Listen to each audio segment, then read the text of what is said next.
Hello everyone and welcome back to my channel. Today I have another review for you. We're going to be taking a look at Batman 89 seated version by Jazzinc. You guys probably already know if you own any of the Batman figures because of the way the costume is and the way the articulation and the suit works. You can get him to sit down properly if you own a Batmobile or a Batwing. So this version that Jazzinc produced is already seated, so you can put him inside the vehicles. This figure comes with two sets of arms for different configurations and a couple of extender O-rings for the legs for longer reach.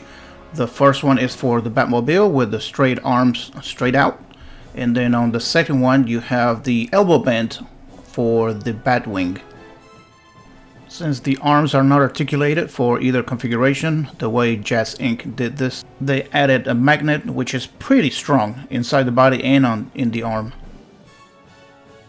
Looking at this head sculpt up close, you can tell the level of detail that Jazzinc spent to get this figure right, because the way the cowl fits or looks and the way the bottom part of his face is, the shape of the mouth, because Michael Keaton has that particular mouth, it's hard to replicate on figures, because you can see Hot Toys, they're trying their best to get it done, but you can see everything from the eyes and the textures.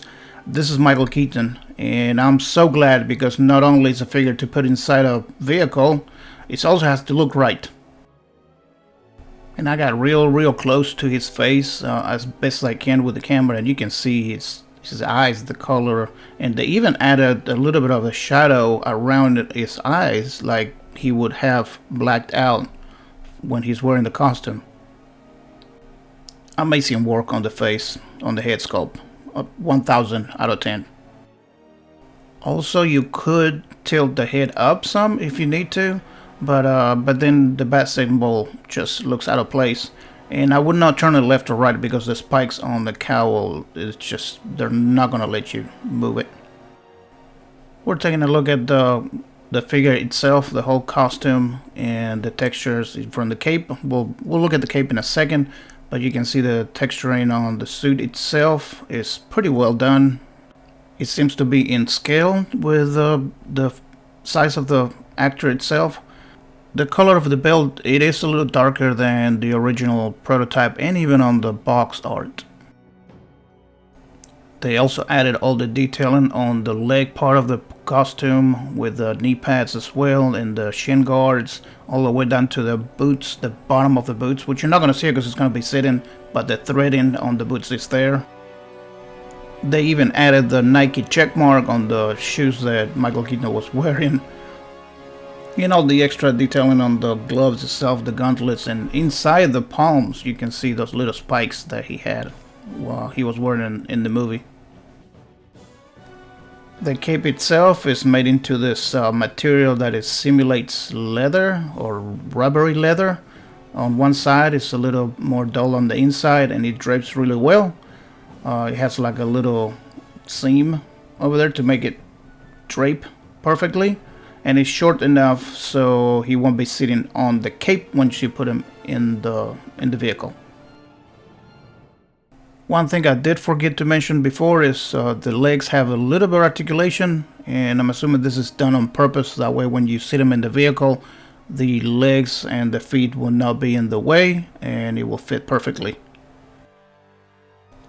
Here I wanted to do a little side-by-side comparison between the Hot Toys 2.0, of course on the left, and the Jazzinc Batman on the right from the same movie. And you can already tell the difference between the cape and the cowl and the texture of the suit. And even the head sculpt on the Jazzinc, still absolutely amazing. And of course this review would not be completed unless we have the vehicle to try to put the figure in. In this case, I own the Batmobile from Hot Toys, so let's see what he looks like. Alright, and there he is, Batman inside the Batmobile, looking as good as ever. I'm so happy that we finally got a figure that we are able to seat inside the vehicle. If you have the Batwing, which I don't, you can try that out too. But it looks so great. The quality of the figure and the look, and even with the Batmobile with all the lights on, it just looks amazing. I did not close the canopy because you can't see him through, so I left it open for the video itself. If I do have one complaint, is that the hands are very stiff plastic molded, so they're not soft enough like a Hot Toys or a Sideshow figure would be. So I was not able to put the hands in the steering wheel. Maybe if I push my luck a little bit, I might from the top. I should be able to do it, but I have not done it yet. But that's the one thing I will complain about the figure. But other than that, it's just absolutely stunning. Thank you so much, guys, for watching. I hope you enjoyed the review. If you have any questions, as always, let me know. I will try to answer everyone.